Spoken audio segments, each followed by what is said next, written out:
Hi everyone, it's Liam here from Racing Races. So we are in full swing of the final day of the Cheltenham Festival, where typically we start off with another second.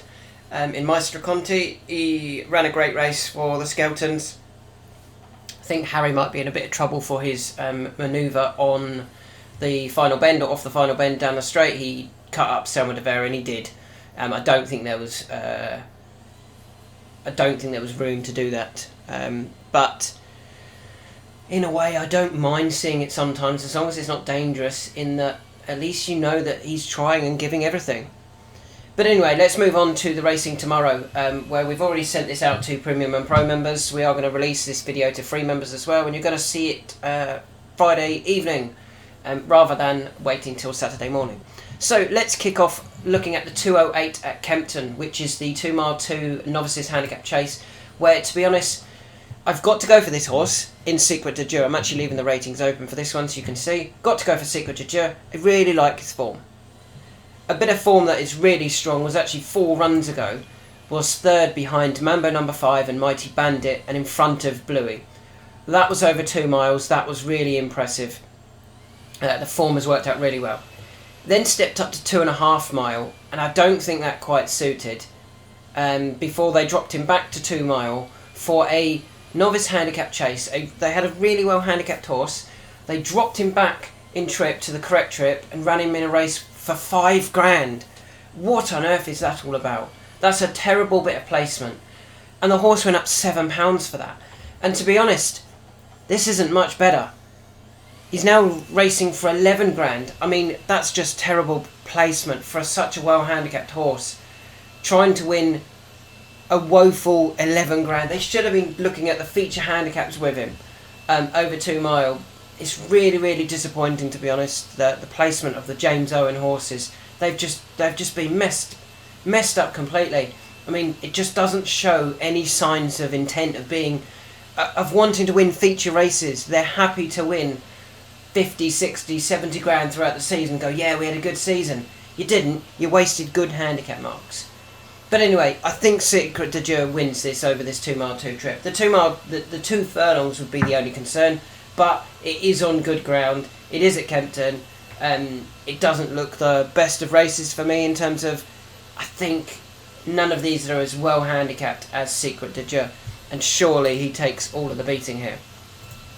If we look at his price, we can see, let's load up the odds now, we can see that he is... We can see he's available at 3-1, which I think is actually a decent price. I thought that was too big for him. I think he's much better than his rivals here. So Secret de Dieu in that first race at Kempton is definitely one I want to be on. We then stick at Kempton, and you'll see that I've hidden the ratings now. Free members, if you want to see these, you need to sign up to a premium or pro account. Who do I like here? Fairly obvious one if you've been following my analysis. It's Double Powerful. Missed out on getting in the BetMGM Cup, which is I think the race they wanted to try and win. Comes back to Kempton instead for a 2.5 mile handicapped. Last time he ran here, he got beat by Iberico Lord, and he beat a Pied Denom.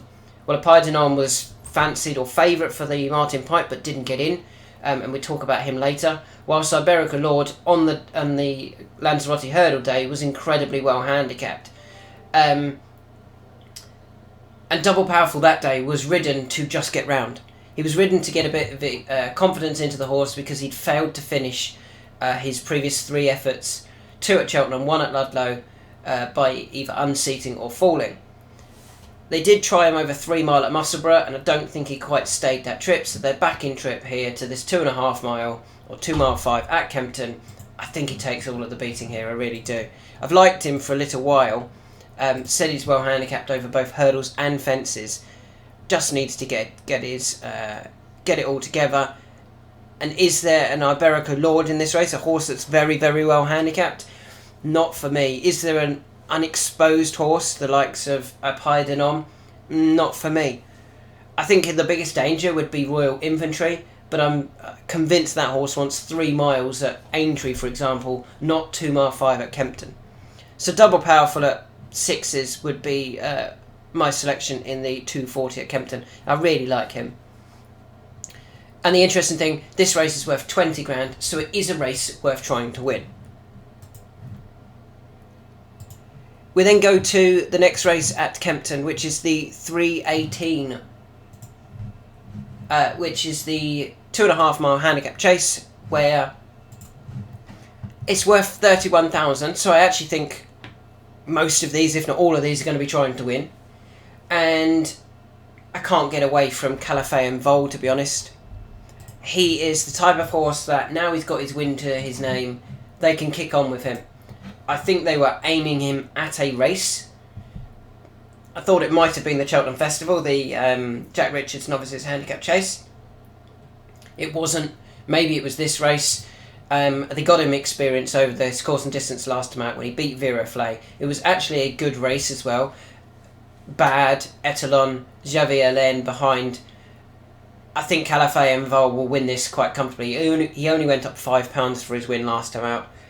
He kind of reminds me, as I've mentioned in my emails, of the likes of Noble Park and Calamistic for Nicky Henderson, who have both won a race, found out how to win, and then they kick on. And I think Calafay and Vol will do exactly the same here.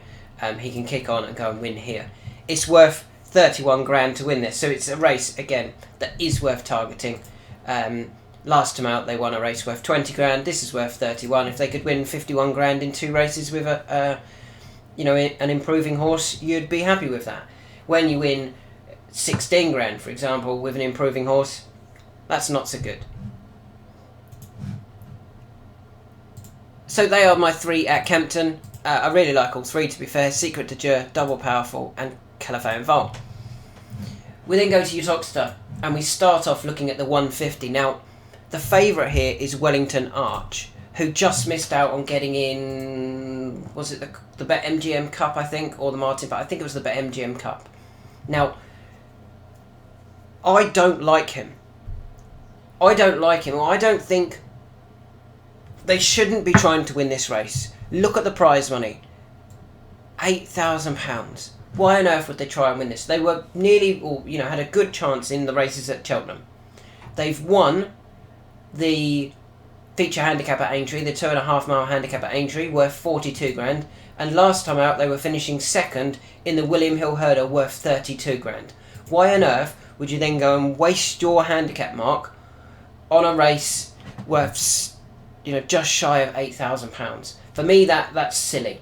That really is silly. You don't want to be doing that. So if Wellington Arch goes and wins, I would be really disappointed with John Joe O'Neill and AJ O'Neill and John Joe O'Neill Jr. They should not be targeting that race at all. My selection in the race, I do think they should be targeting this race and trying to win it, and I do think they will. West of the Bridge. West of the Bridge is 13. They don't have time to be waiting and messing around with him and getting him handicapped for other races. They might as well see what they can do now and see if they can get any more wins into him. They did get a win last time out at Chepstow, where we tipped him up in a similar race, where he just beat the young 6-year-old Grenadier Jed for Robert Walford. They won that race off a mark of 122, and he's gone up to 125. But that's obviously nowhere near what he used to be. He was as high as rated as 140 previously. Granted, that was back in 2020, 6 years ago. But when he comes down to this sort of mark, he can win races. He won at Wetherby in 2025 off 127.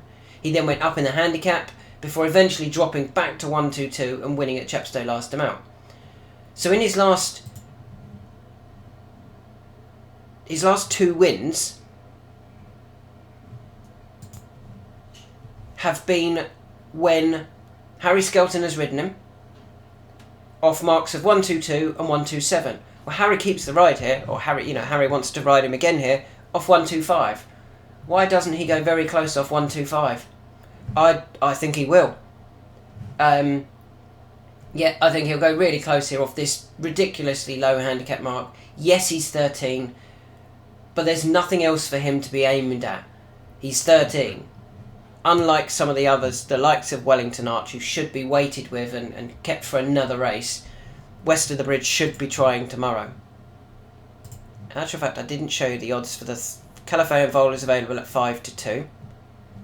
And let's go to Uttoxeter for the... No, wrong one. 150. West of the Bridge is available at 8. I think that's a good price. I think he will go really close here under Harry Skelton. The team are in good form. They just had another second with Maestro Conti. They've had some good runs with the likes of My Daddy Paddy. What else have ran well? Madara, obviously. Supremely West. Yeah, they've had some good runs at the Cheltenham Festival for their horses. Even Cabral de Martin, who just didn't stay that 3-mile trip. So I think the Skeltons have got their horses in great form, and West of the Bridge would be my selection in the first at Uttoxeter. Moving on to the next race at Uttoxeter, and guess what? It's another Skelton horse we like, a Pydanom. They tried to win this race last year. When I say they, I mean Harry Skelton and Dan Skelton. They finished second with the 8-year-old Joyeux Machin, beaten by a neck by Red Risk. Now, Joyeux Machin that day was running off 135. A Pydanom runs off 129 here.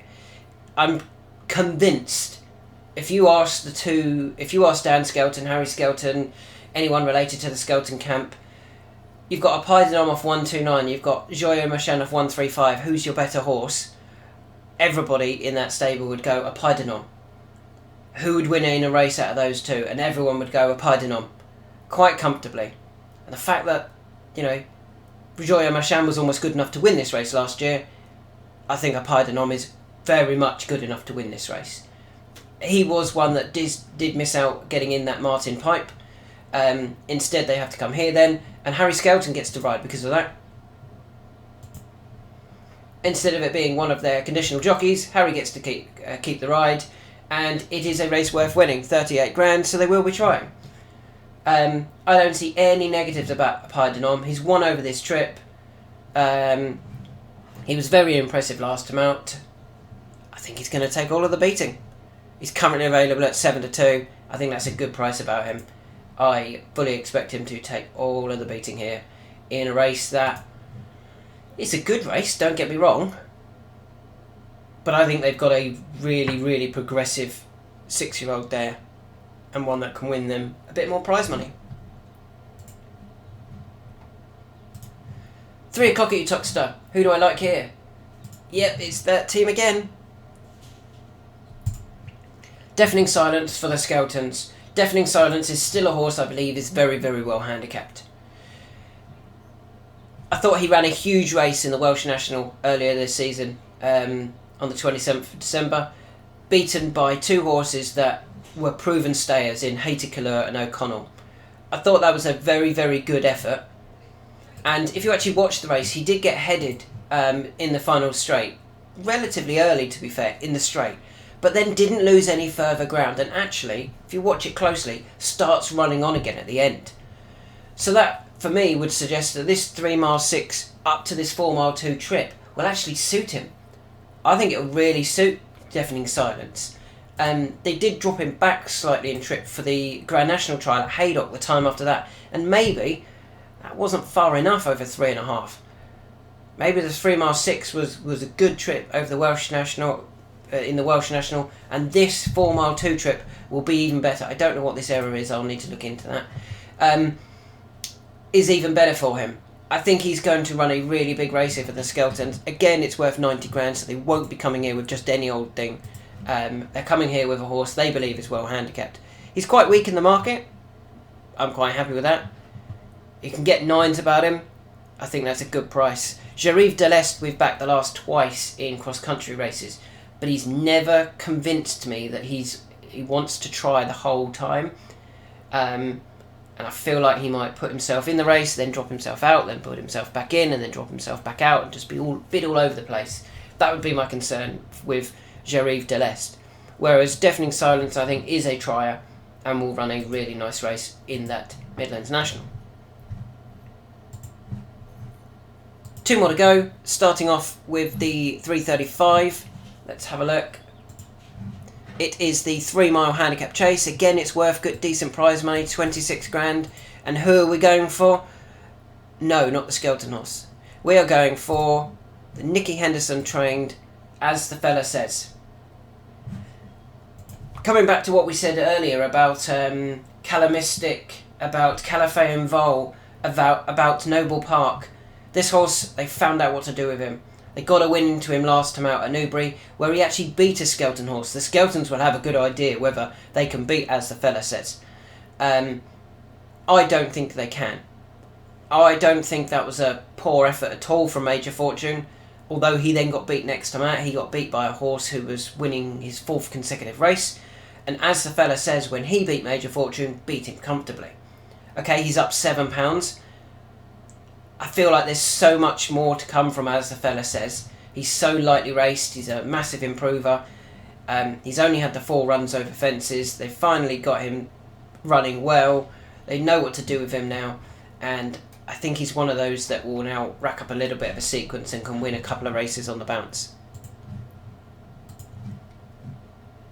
You can currently get 3-1 about him. Yes, I do think Kiko Rock is probably the danger for the Skeletons, but I want to take him on. The Skeletons can't win every race. I think As the Fella Says at 3s is a decent bet in the 335. One more that I want to give a quick mention to that I'm just watching to see what sort of price they might open him up. It's Cadastrao in this 410 race. He's been beaten twice in novice events, novice hurdles, by Sober Glory. Sober Glory should have won the Supreme Novice. So my argument is Cadastrao should have been beaten by the Supreme Novice winner twice, and has also beaten the Dublin Racing Festival Supreme Novice race, essentially, winner in Talk the Talk. Cadastrao is really high quality. I want to see him in a handicap. I'm hoping they might be potentially getting him another run here, a bit more experience, and then turning up in a handicap at Aintree with Cadastrao. Fully expect him to win this though en route. Doesn't need to win it by far, but it'd be another £5 in the pot, and if you don't win it by far and you stick on that 126 mark, he's very interesting when he goes handicapping. So they are my selections for tomorrow. I really like all of them, to be fair. If we're doing a nap next best and third best, I'm going to go... My nap's going to be a Pied de Nom. My next best is going to be Calafé and Vol. And my third best is going to be Secret de Dieu. Thanks for listening. Hope you have a great weekend.